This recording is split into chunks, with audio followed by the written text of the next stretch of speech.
up, Rocks? How's it going today? Amazing. Um, awesome. Thanks.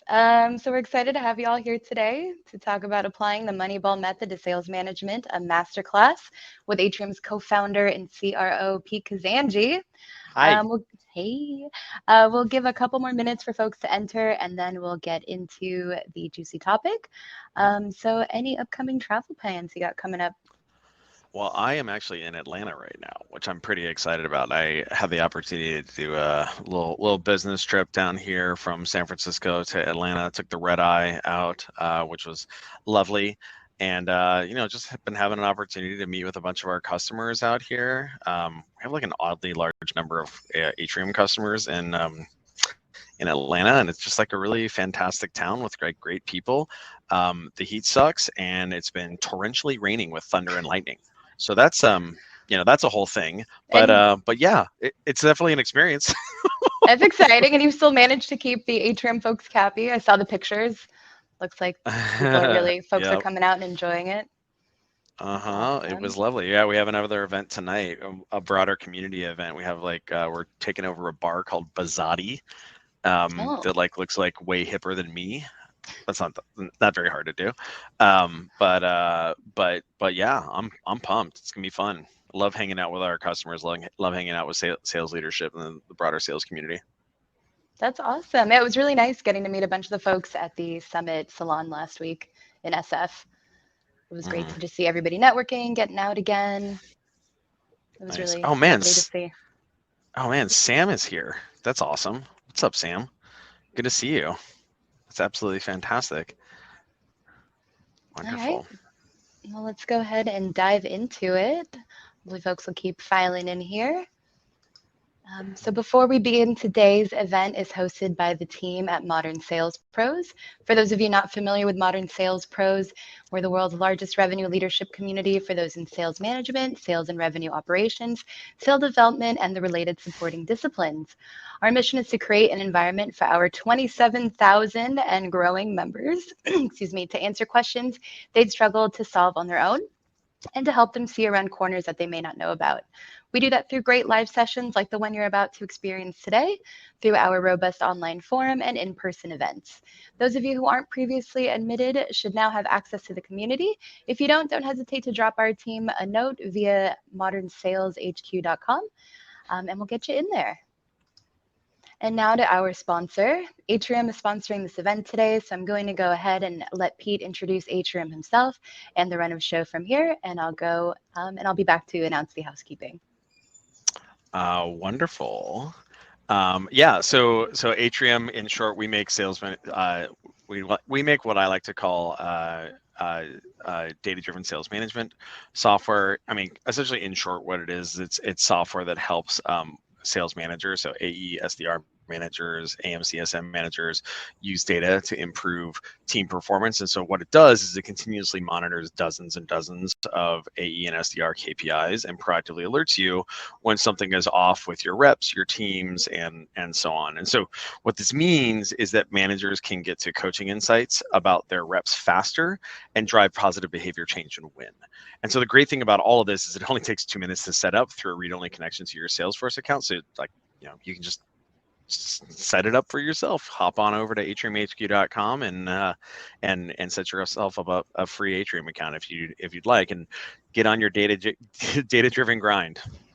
Awesome. 2 minutes. That's so quick. Definitely valuable. Thank you for that, Pete. And now I'm going to go over some light housekeeping. I know we're all excited to dive in, but let's go over these housekeeping notes. If you have any questions for Pete, please use the Q&A function, and we'll be sure to get to those during the event. Don't be shy. And yes, the event is being recorded. You'll be able to access the recording as well as the key takeaways on the previous events page of the MSP website. Pete, it's your show from here. All right, party on. I love it. All right, let me go ahead and share my screen here. Every time I do this, it always shows the house of mirrors here. Whoa, into the infinity. Okay, cool. So I am super pumped to be talking about Moneyball. Moneyball and sales here. There's two kind of topics that I hold near and dear to my heart. A little bit of context on me for folks who might not know me. I'm Pete Kazanjy. What's up? founder and CRO at Atrium, also founder of Modern Sales Pros. Kind of how I got where I am. My last software company, Talent Bin, was a recruiting software company that was, they started we started in 2010, was acquired by Monster Worldwide in 2014, and really at Talent Bin, that was kind of like my first experience around sales, right? Like I was our first seller, our first sales manager, our VP of sales, and then we were acquired by Monster Worldwide. I went from running a 20-ish person sales organization at Talent Bin to being responsible for new product sales for 1,000-person sales organization at Monster. So it was a little bit of an adjustment there, but one of the things that I found in that process was just like the challenges of sales organizations of all sizes using data in order to adequately instrument the quantity and quality of selling performance that's going on with their teams and help kind of coach people to be more successful. I also wrote a book on sales on startup sales called Founding Sales, and I think I mentioned this earlier, but also started Modern Sales Pros. So just think a little bit about sales, just a little bit here. And I'm really excited about today's topic because like I'm also kind of a sports nerd and really am geeked out on sports analytics and kind of how that's really revolutionized a lot of these the way that these games are played and teams are managed and players are managed. So some coaching resources for you. These are some of my favorite assets recently. There's the book 5 Secrets of a Sales Coach. It's by Hillman Sori and Corey Bray. I love it. Can't recommend it highly enough.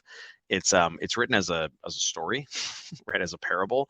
So it's like super page turner, like super fantastic, like just turning the pages. But it's all about sales coaching and how to apply a coaching methodology. Crushing Quota is another fantastic book. It's written by Michelle Vazana, who is the co-author of Cracking the Sales Management Code. This one is all about sales management and sales coaching. Cracking the Sales Management Code is more about like sales metrics. And this is kind of like applied, if you will. It's absolutely fantastic. Both of these two, it's a little bit more academic than this one. And so that's why like the two together end up being like really fantastic. And if you'd like a copy of these two books and then a Coffees for Coaches Yeti, we're going to drop a link in the chat here. You can sign up for that to get a couple copies of these books and that wonderful Yeti mug. All we ask for in exchange is to have a quick disco chat with our team around how you're doing data-driven sales management right now. So that is that. So let's kind of get into some of the topics here. Largely what we're going to be covering is a little bit of background on Moneyball, if you will. Probably most people know what that means, but we'll kind of get into that a little bit and how it's really revolutionized the world of athletics, how that and then also how that can apply to sales. And then we'll talk about some like real life examples of like what that looks like in practice. So first things first, this is I don't know, for folks who haven't watched the the movie Moneyball, I really think you should, because there's an amazing scene with Jonah Hill where he's talking with Brad Pitt, Billy Bean, and he specifically has this wonderful quote about like there's an epidemic failure in baseball around understanding what is really happening with their teams. And so what that means is that this leads those organizations to misjudge their players and mismanage their teams. And like you can literally swap in sales teams for baseball teams here, and sales organizations instead of like baseball organizations, and reps for players, and it 100% applies. Right. And there's a variety of reasons as to why sales management is like kind of in the dark ages a little bit. We'll get into that a little bit more, but like suffice it to say that like the availability of data is a fairly new thing to use for managing reps and making them more performant. And so, when you have a new thing that's newly available, sometimes those muscles haven't been developed yet, and that's okay. Because like we're going to help you develop those muscles, and this is going to become a required capability for organizations and managers in the future. But but you got to get on that train. And so I'll give you a little bit of kind of context on how that arc played out in sales, or sorry, in athletics. Probably the best example of this that people might know might know the most about, in no small part because Brad Pitt is so easy on the eyes, is Moneyball. And so essentially, in short, what that was that the Oakland A's in the 90s, they figured out that what they could do is they could use data to figure out which players that they hadn't hired yet, like out in the market, were undervalued. Essentially, like use analysis of their metrics, right? Batting average at the time, it was like batting average, on base percentage, et cetera, et cetera. Kind of untraditional metrics, and then they came up with other ones like ops plus, so on base percentage plus slugging percentage. You add them together as a mechanism by which to evaluate these players. And so by doing that, what they could do is they could unearth like some hidden gems, which was really fantastic because those hidden gems are cheaper. Like these people don't necessarily look like amazing baseball players or whatever. And so what the A's were able to do is they were able to like pick up really compelling players on the cheap. And so you can actually see that right here. This is a really cool graph here where you can see on the y-axis here, you can see the above average. So like the amount of payroll that's above average, above the league average here versus below league average here. And then what you can see on the x-axis here is wins above league average or wins below league average right here. And so you can see there's like generally like a linear correlation here where it's like, oh, it turns out like you pay more money, you get more wins. And so like the New York Yankees are at the top here because they pay through the nose for everybody and they get all the best players. The same is true with the Boston Red Sox and the LA Dodgers. And then down here, you see the Oakland A's, which is pretty crazy because you can see they actually are winning way more games than a lot of other people here, but they're getting it for way, way, way, way cheaper. And that's like super fantastic, right? So this is the example of like the power of Moneyball being applied here and using data, right? Using data and metrics to elicit an advantage and then win. And so it started out in baseball largely because baseball has a huge data set. The game has been around for 100 plus years and what have you, 162 games a season, and also the game is slow enough where it can be manually scored, and so that lent it to better analytics earlier on, and so it didn't stop there. It started making its way into other sports, and so a great example of that would be basketball. And so the kind of what's going on here is what happened was the basketball organization started doing motion capture analysis on where the players were shooting from and where if the baskets went in or not. That's a little less complicated, but like essentially knowing where the players were on the court was like a new thing that they could use. And so what ended up happening is they realized that what you could do is like this is where the field goal percentages were. So like if you shoot from back here, you can see it's going to be about a 30% hit rate here. If you shoot from right here, it's around 35 to 40%. So it goes up, right here in the middle, it's like 40%. And then right here in the, right here, it's like the percentage gets like really, really, really super high. And so the kind of the insight there was that when it just turns out that if you cross this right here, like these percentages with the amount of points that you get, well, your expected points come out of that. And so what you can see really quickly is that there's this stripe along the 3-point line here, right there, where all of a sudden the points per shot goes from under 1, right? So like all throughout here, it's like under 1, right? And it jumps up above 1. Right? And so there was a secret, like, oh, wow, how about if instead of shooting from right here, we take just a little step back and get beyond the 3-point line, and then lo and behold, we'll get more points for that. Like maybe our shooting percentage goes down like a little bit from 35 to 40 to 30 to 35%. But guess what? If it goes in, we get 50% more points. That's pretty cool, right? Or alternatively, down here under the basket. And so this was the key insight that was derived from using analytics. And so the team that kind of figured this out first was the Warriors, the Golden State Warriors in the San Francisco Bay Area. And so what you can see is that the Warriors went from kind of being like, an okay kind of like regional podunk team to really just like setting the world on fire from 2014 through 2020, and I guess like this last season as well. And because what they started doing was they started exploiting this advantage. They figured it out, like, oh man, and so we're going to do more of it. And so the mechanism by which they did more of that, they have a wonderful player named Steph Curry. So in addition to saying like, hey Steph, like you can shoot, like not only can you shoot more from beyond the 3-point line, please do so. That's awesome. Keep it going, right? Moreover, hey everybody, give Steph the ball. Hey everybody, and like moreover, maybe we should recruit some more people that are like Steph. We'll get Klay Thompson in here. We'll get some other folks in here as well. So essentially, like, oh, people who can do this sales motion, in this case, a shooting motion, are very successful. Let's get more of those. Let's get more of those reps, and like, let's give them the ball more, and so on and so forth. And what you can see is they just started running the table on the entire NBA. And so what's funny is, so it was like an initial exploit, and this goes to show you why getting on the train of data-driven management is so important, because your competition is going to do it. They're going to start kicking everyone's butt.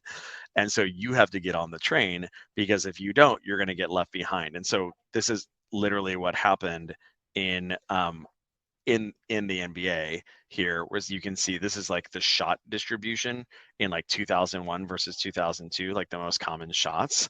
And then in 2019 and 2020, it's like zinc, like these are, everybody knows, like you shoot from here, you shoot from here, you shoot from here, you shoot from here. You don't shoot, like you don't do those mid-distance jumpers that are worth 2 points, and yet like the percentage of shooting is like not very high. And so like it turns out like people got the memo, people got on the train and started executing that. And so you can actually kind of see how that transitioned over time here. So this is, the percentage of shots that were threes versus twos right here. And you can really see like da da da da da da da da. And then, coming in 2012 and 2013, it starts going up. And then everybody gets on the train there, to the point where like now, recently like 40% of all shots end up being 3-pointers. So this is just like another example of how this data-driven muscle took an industry that was like sleepy and not really paying attention to a key insight that was like present in the data, and then quickly revolutionized it, because the team that was doing this first kicked everyone's butt.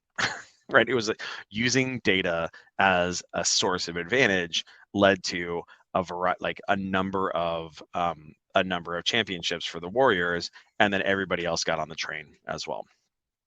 So the other thing that's kind of cool about this is that it's not like a one-trick pony situation where like, all right, cool, like we did, we figured out this one data-driven insight, and like now we're done.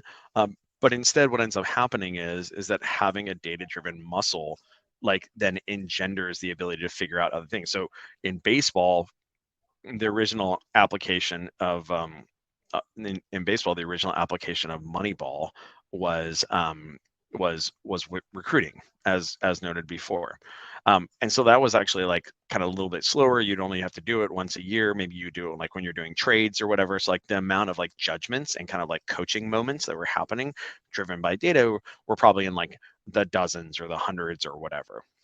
However, with the availability of better data sources, so in this case, like spray patterns, like this right here is a visualization of like where this player, Curtis Granderson, would hit all of his balls. What you can see is like with that information, you can then start doing real-time adjustments, and like, in this case, engendering what's known as the shift. And so in this case, what you can see is that this guy right here, he hits tons of ground balls to the right side right here. And so what teams started doing is executing what's known as a shift, where they would move the players on the field. So the third baseman would go over here, shortstop goes over here, second baseman goes here, and the first baseman goes here, knowing that Curtis Granderson was going to go ahead and ground out, hit lots of grounders over here. And so you could do this on a batter by batter basis. Like, oh, this batter behaves this way, right? His spray chart is different. Great, everybody move. Okay, here's this other person. Great, everybody move. And so what that is that again, it's using data and analytics as a mechanism by which to change the behavior of your players and of your team in order to win, in order to have advantage. And so there's actually kind of like a sad little cautionary tale here, which I think is actually instructive as related to our our industry, which is like, look, if you don't adjust, it's going to be a problem. And so this is a great example here where there's a gentleman named Ryan Howard, and what you can see is that his batting average, previously he was like a MVP contender. His batting average against against no shift versus the shift is like dramatically different. Right, his batting average again, like against teams that are not shifting against him, was 424. That's very high batting average. It's fantastic. And then with respect to against the shift, it drops down to 282, which is like not terrible, but it's also like not amazing, right? And so in short, what it is it's he engendered a 35% reduction in performance as a result of not being able to adapt to this data-driven reality. And so the other thing I wanted to call out here on kind of baseball analytics here is that the cool thing about having a data-driven muscle within an organization is that once you have that, you end up being able to have it in general going forward. And so this is a great example, like the A's that we talked about previously, who were the original developers of like Moneyball thinking and what have you with respect to recruiting. Well, they're also the ones that happen to shift the most. Right. And so you can see that the A's, they not the most, but like they're the fourth highest rate of shifting in the majors. So you can see against righties, they shift 30% of the time versus the Major League Baseball average is 20%. And against lefties, they shift 73% of the time against 55% there. So the point being that like the A's still have it, like they still got their data-driven mojo. And it continues to drive performance. And so this is why having a data-driven capability in your organization is very compelling, is because it's going to continue to drive benefits in your org. Just kind of a little bit more of a recent example here.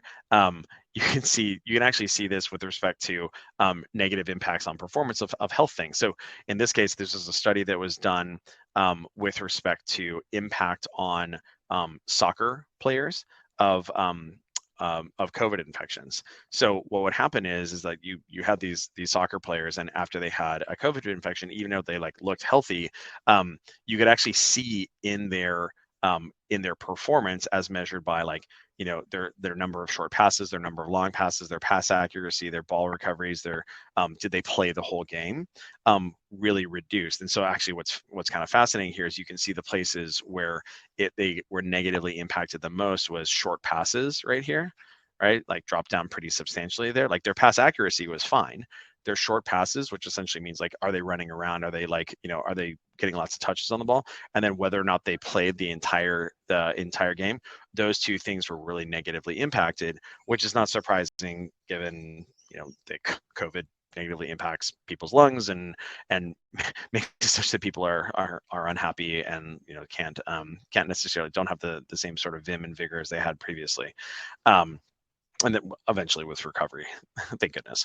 And so what you can really see here is kind of that impact there on like the days after infection. And so what you can see here is that this is the pass performance, right? So essentially like how many passes people are making, and you can kind of see that even like there's foot injuries and there's long injuries and what have you, and then you can see this like substantial decline that actually kind of persists for a meaningful amount of time versus like twisting your ankle or like getting a knee injury or whatever where people bounce back. And so the point being here that like again you can use data in order to understand like, whoa, actually this the soccer player right here, we probably shouldn't be playing him right now, or maybe think about taking him out of the game because his short pass performance is off because he had a bad health experience or what have you.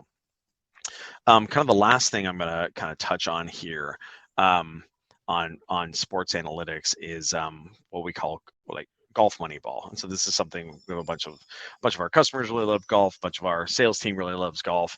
And so there's this thing, this decade golf system that really kind of figured like applied Moneyball conceptions to golf.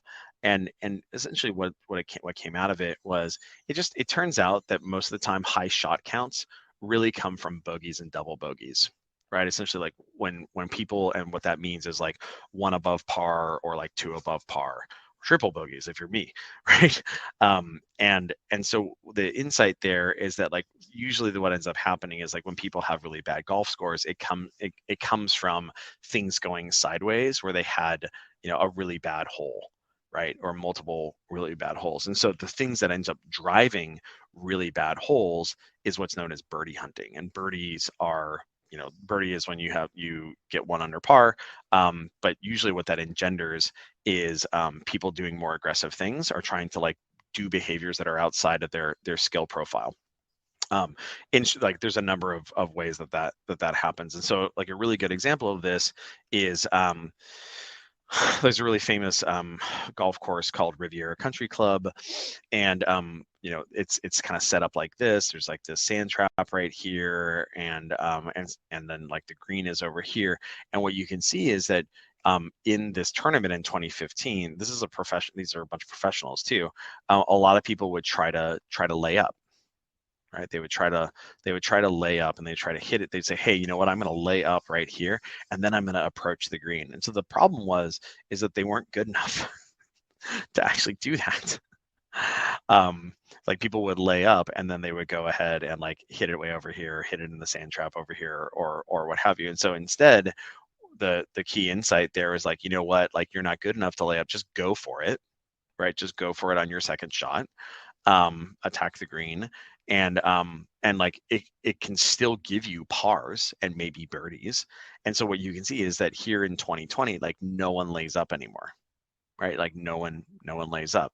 And what you can kind of see here is the people who do try to lay up, they just kind of get their butt kicked, because the black and the red are the black are bogeys there.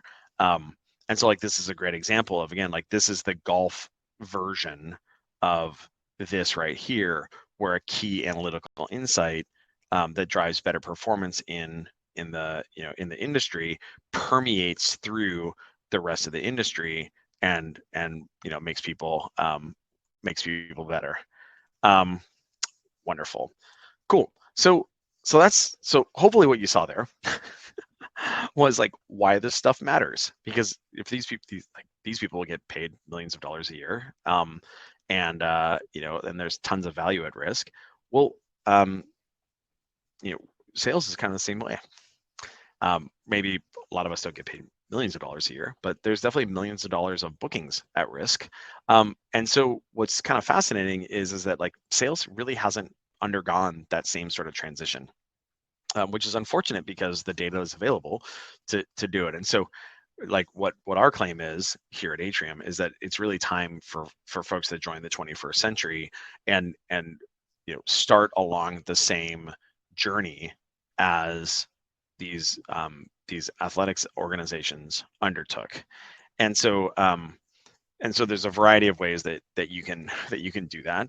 And really, in short, what it comes down to is making sure that you're measuring both you're doing a good job of measuring, and by measuring it, thus you can manage leading indicators, both with respect to quantity and quality of performance metrics. And so some kind of analogies here, we were just going through the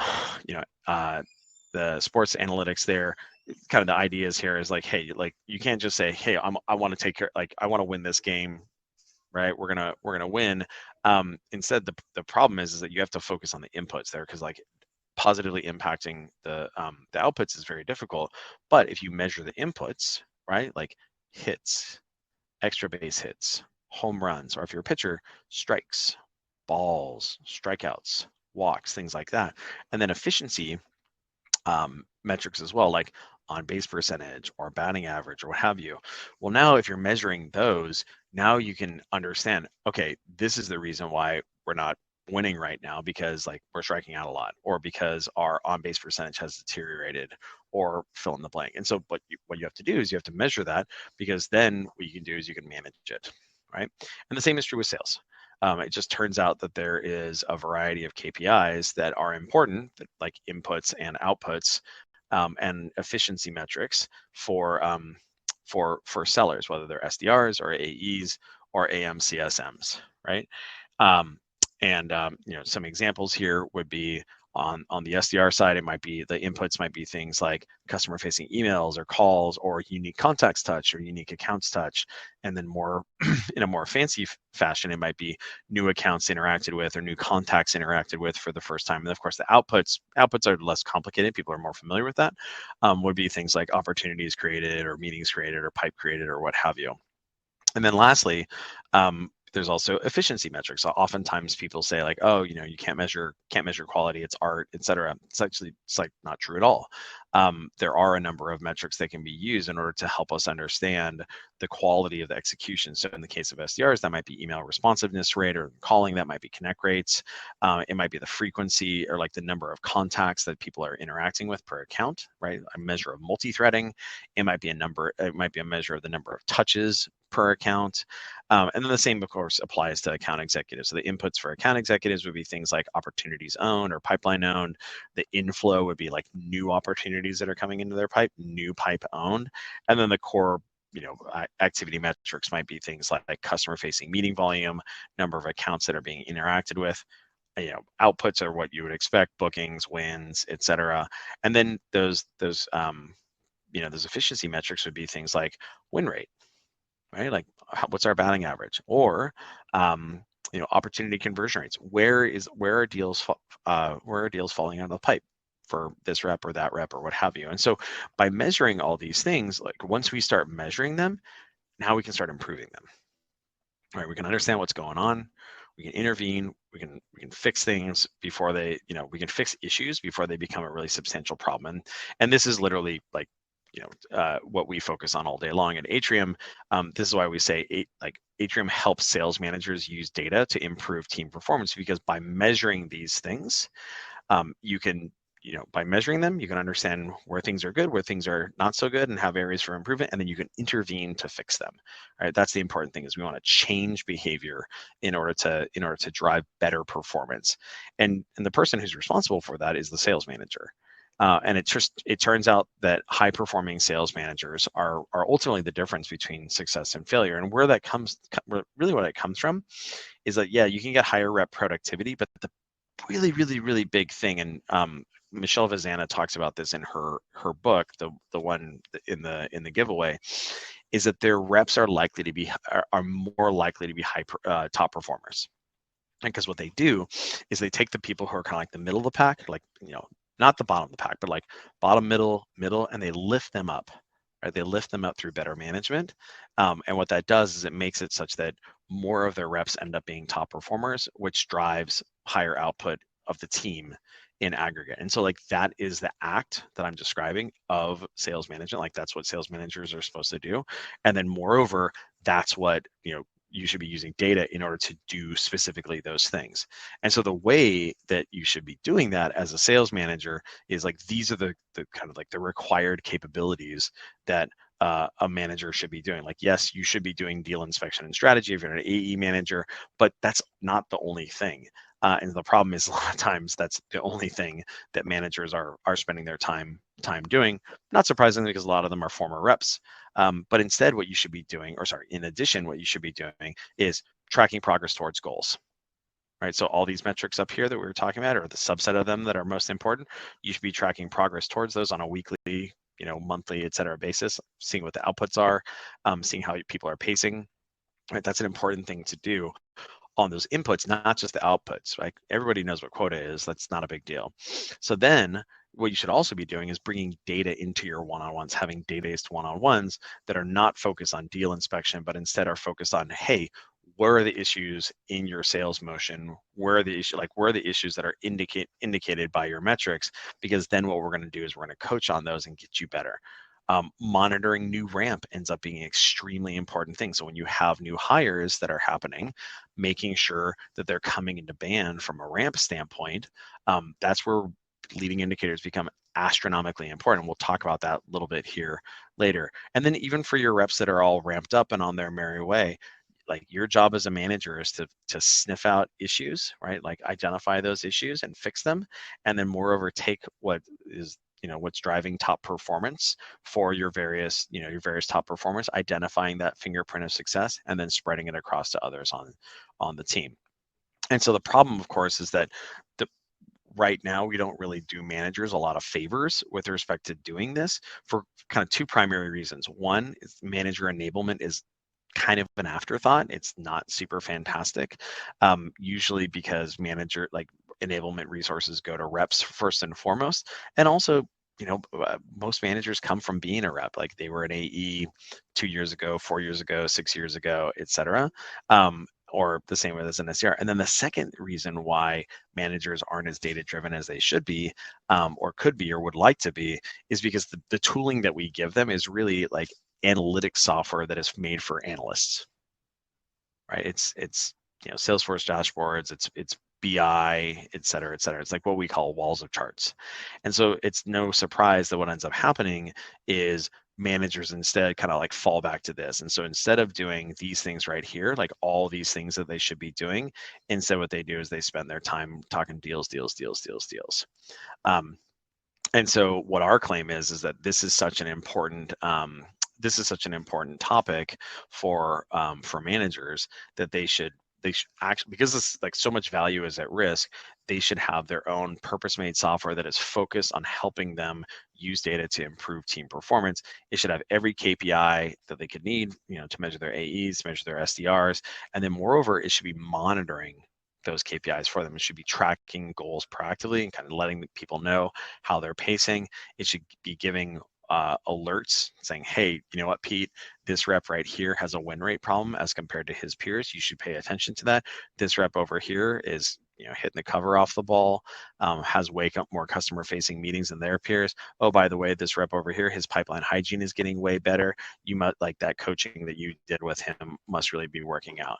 And then the same is true, but like from a deeper standpoint is software like this should be doing performance diagnosis as well. So not just saying, hey, this rep has a bookings problem, but instead this rep has a bookings problem. The reason why is because he has a win rate problem as compared to his peers. His number of ops is fine. His average selling price is fine. Oh, and by the way, the reason why his win rate is low is because his conversion rate out of proposal is off as compared to his peers. Right. So doing that root cause analysis. And so this right here is essentially what Atrium does in a nutshell. You can kind of see what some of these examples look like right here. And the most important thing is that what this does is it changes behavior. It changes rep behavior for the better, which drives better performance. So as an example here, we had a customer that had a pretty substantial pipeline hygiene problem. You can see as measured by untouched opportunities per rep, like each rep had 10 ops, like 10 out of their 20 ops that were like 30 days untouched. Guess what? Those are probably not going to win. And Atrium shone a light on that, helped them get that down to 3 around. And so what that did was that positively impacted win rate in a very substantial way. And that drove a ton of incremental bookings on a per rep basis afterwards. And so the same applies with respect to SDRs as well. This is just like pure activity, where before Atrium, the amount of email activity and account activity was just lower than it needed to be. And so once they shone a light on that and set new goals on that, it drove higher activity across the SDR team, which drove a 50% rise in opportunity creation. Cool. So that's data driven. Like that's my claim to folks as to why data driven sales management matters. And so now what we're going to do is a couple like crash courses that we put together here. One on data driven sales coaching, and then one on ramping, data driven ramping, which is pretty fun. So first we'll talk about coaching. Again, this is like my favorite this book right here is absolutely fantastic if you want to get started with proactive sales coaching. Again, we're going to drop that link to let people sign up for it, Crushing Quota and the Yeti mug there. But coaching is really what, as a manager, you should be doing, right? You should be helping reps get better by coaching them up on their behaviors and making it such that they can improve. And so we'll kind of some examples of like what is a good example of coaching versus like what's not a good example of coaching. Kind of the age-old example of this would be like, deal inspection. Like, hey, when's that deal coming in? Right? When's the locking deal coming in? And so what instead you'll notice a pattern of here is kind of open-ended questions. One, kind of like discovery, and then two, bringing data to the table. And so instead of, hey, when's the Lockheed deal coming in, what you can see here is a better version of that question might be, hey, what's concerning you about the Lockheed deal? I've noticed that we're only engaged with 3 contacts there. That's substantially smaller than the number of contacts we're normally engaged with in an enterprise deal like that. Is that worrying you? Is that something that we can address? Oh man, Pete, that's a really good example or a really good question. Hey, can you make this forecast bigger? Not super helpful. Hey, I've noticed that your forecast is pacing behind as compared to your peers or what have you. Is there something we can pull forward? Are there any deals that we can prepone, not postpone? We can pull forward, we can prepone. Can we pull them forward with some urgency, some discounting? Or if we can't, how can we avoid this situation in the future? I need you to do more activity. Kind of the counter of that might be, you know what? I've noticed that your meeting volumes over the last 4 weeks have been lighter than normal for you.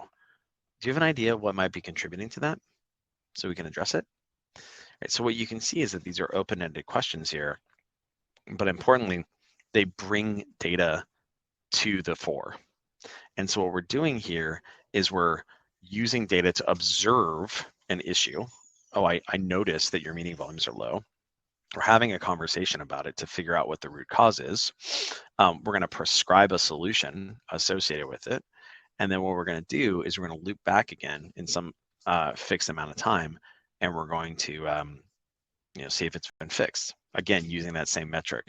And so the behavior that I just described there is what is known as an OODA loop. This actually comes from this book on John Boyd. John Boyd was a fighter pilot, but also a theorist, a warfare theorist.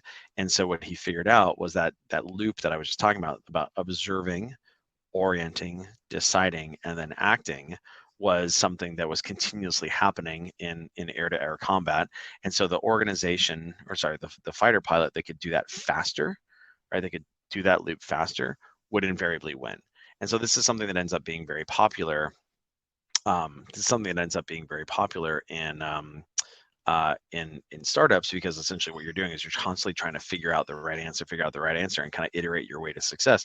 The same is true with respect to making your reps more successful. And so this loop right here of observing, orienting, deciding, and acting is literally what you do with data in order to figure out, like, hey, what's going on with this rep? I'm going to look at this data. I'm going to make sense of it. I'm going to orient around it. I'm going to decide on a prescription there, and I'm going to act on it. Hey, I need you, like, I've noticed that your win rate is off. Oh, it seems like it's coming from bad pipe hygiene. Let's go ahead and prescribe to you, blocking 2 hours on your calendar, at the beginning or on Thursdays and Tuesdays and Thursdays, in order to work on your pipe hygiene, right? Make sure you're touching your ops, and then we're going to loop back again and see if that's positively impacted things. And so what we can do is we can kind of show what a real example of this in practice. So this is an example where a rep had issues progressing opportunities down funnel. And so where this was observed, to use the OODA loop example there, was this is actually an Atrium case study. Here you can see that this is a conversion rate card.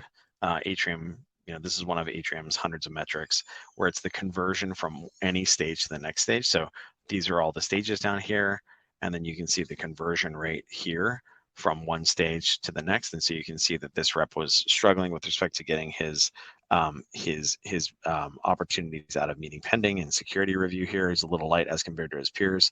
And then where he was really having problems was getting those opportunities out of proposal and getting them out of contract out. So very substantially off, lower conversion rates as compared to the team average here, which is the blue line.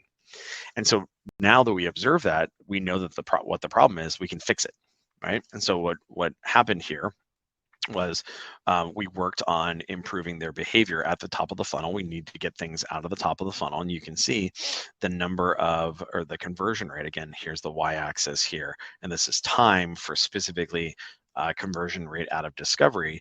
You can see that the conversion rate was a little bit lower here. The coaching was applied. Hey, I need you to do X, Y, Z. And you can see that popped up here to a much more substantial conversion rate out of discovery there, right? So this is like the problem was observed up here and here. The coaching was applied. And then by looking at what was going on, like, did the coaching stick? Did the behavior change? Well, lo and behold, it did. And so what that did was that drove a bunch of positive benefits associated with the rep. So in this case, this is a different related KPI card. This is the number of stages, right? The number of opportunities that reached a given stage, in this case, this pilot stage for that same rep. And you can see, in these times right here, the number of ops that were making it to, on a per month basis here, making it to this pilot stage was anywhere between like, I don't know, like 3 or 4 or 5 or whatever. Then fast forward here to March, April, May, what have you, boom, it jumps up, it more or less triples or doubles depending on like where you're looking. So like this is literally the result of this change in behavior right here. Now this rep is getting way more of their ops down funnel, or at least into this pilot. And then the same was true with respect to closing as well. You can see again, this is the x-axis here, and so the conversion rate out of proposal, or win rate from proposal, goes from here, right? Like through working on improved late stage behaviors, the win rate out of proposal was down here, kind of in the dumps, and then jumps up to a much more substantial win rate there. And so what happened here is you go from like this right here, where this rep is substantially under as compared to his peers. And so now for those same stages, that rep has completely changed his sales behavior and is now just setting the world on fire. And so what comes out of that is this is a measure of, this is pipeline ownership filtered to down funnel and mid funnel pipe. So essentially, ops that are getting kind of closer to the finish line. And you could see that rep was kind of just like bumping along here, up and down. And then based on this change right here, really starts driving more and more high pipeline there, which is fantastic, right? Like that's what we want. So this is a great example of observing the problem, applying coaching, like observing the problem, figuring out what it is, applying coaching on it, and then driving the positive outputs associated with it. Like this is what we want. This is like the baseball shift, or this is like hiring, recruiting an amazing baseball player that's unloved because his metrics are amazing, even though he doesn't look like, doesn't play the part. It doesn't look the part. So that's one. That's data-driven coaching in action. And the second example we're going to go ahead and cover here is data-driven management in RAMP. And so RAMP is, RAMP is like really, really, really important because it's the time in a rep's career at an organization where things are, you can't really see what's going on. Like you're a sales cycle or two away from driving outcomes. And so what I'm going to kind of show you here is the reason why that shows up is because there's this offset, this time offset between when a rep is hired, when they go through training, they start building pipe, maybe they start closing some deals here, maybe about a deal cycle in or whatever, and then they get to full productivity down here. And so the problem, of course, is that if you're only waiting to measure the success of a ramp on getting to full productivity, or alternatively getting that to their first deal, unfortunately, that's a pretty heavy offset from when the rep was originally hired. And so, that's a very nerve-wracking thing. What you would prefer to do, of course, is make sure that they're ramping successfully by looking at leading indicators there. And so the example I'm going to give you here kind of shows a little bit of an issue with respect to a rep here in RAM. So this is actually a real anonymized real life example from one of Atrium's customers, where in this case, this rep right here, Chicken Little, it's anonymized, right? It's a demo name, but this is real data. You can actually see that his opportunity ownership is like kind of okay, right? So this is opportunities owned. And what this is a view, this is what we call a ramping view, where month 1, month 2, month 3, this is all normalized right here. And so what you can see is his opportunity ownership seems like it's like pretty much in band with everybody else, right? Looks pretty good. But what's weird is that his number of opportunities that are actually touched is pretty low. All right, so his ownership is there. Like he's got the things, he's got the ops to shoot at. He's not like really doing anything with them. And then moreover, if you look at the number of unique companies or accounts that he's interacting with, it's just totally in the toilet here. It's just like, okay, well, wait a minute. We're okay with respect to opportunity ownership, but if I look at the actual activity in ramp, whether that's the number of ops touched, the number of accounts touched, the amount of emails that are being sent, it really is in the basement here. And that's, this is really concerning, right? This is the sort of thing that you want to get ahead of and do something about. And so what's interesting here is that what this kind of light behavior, this slack behavior, showed up in how many opportunities we're getting to the discovery stage. So he was coming in, you can kind of see he was coming in a band here, right? Kind of in line with how many ops that he had owned. But then something happens in month 3 and it kind of falls off, right? Like this should have jumped up here and instead it kind of just went sideways and then it deteriorated. And you can see the same thing further down funnel, right? In a further like a stage 3 situation. So going up and then coming down again. And so where that ultimately then shows up, of course, is in bookings here. And so what would have been, in this case, the organization caught it, had a conversation with the rep, and was like, hey, what the heck is going on here, right? This is a remote situation. And it turned out that the rep in question actually had a new kind of like entrepreneurial side hustle that he was working on that ended up kind of taking up a lot more time than he was anticipating, which is why it's unsurprising that his level of activity was just like so low, because he was kind of doing the bare minimum required in order to close some of these opportunities. Like you can see he's actually is doing bookings, but just not nearly as much as he should there. And so this is an example of why it's so important to be paying attention to these things, because in this case, like, yes, they caught this in month 4 and they could address it, which is good, because he's at 40% less wins and 40% less bookings than his peers at the same point in time in ramp. So at least they caught it in month 4. Probably what would have been more ideal would have been to catch it in in month 2 here, or month, like at worst, like month 3. Like, whoa, hey, this person's leading indicators here, right? The things that we were talking about up here. This person's leading indicators, their email activity, their meeting activity, the number of accounts that they're interacting with, really is substantially off as compared to peers. Like, we got to have a coaching conversation on this, right? Here we go. This is the slide I was looking for. We got to have a coaching conversation on this, because like this is not kosher. So that's another example of like why using data is so important in these processes. And so what I was kind of noting earlier is like, this is an example of monitoring the ramp of new hires is an extraordinarily important part of sales management. Identifying issues associated with a ramp rep and then remediating that is your job as a sales manager, right? And so doing this, so like driving better output through applied coaching, and then in this case catching an issue before it becomes a real serious problem in ramp, are 2 examples of why it's so important to use data to manage your team. So that's all the content we have today. I hope people really enjoyed that. I mean, I really love giving this presentation because I'm super geeked out on the selling, or excuse me, on the sports analytics.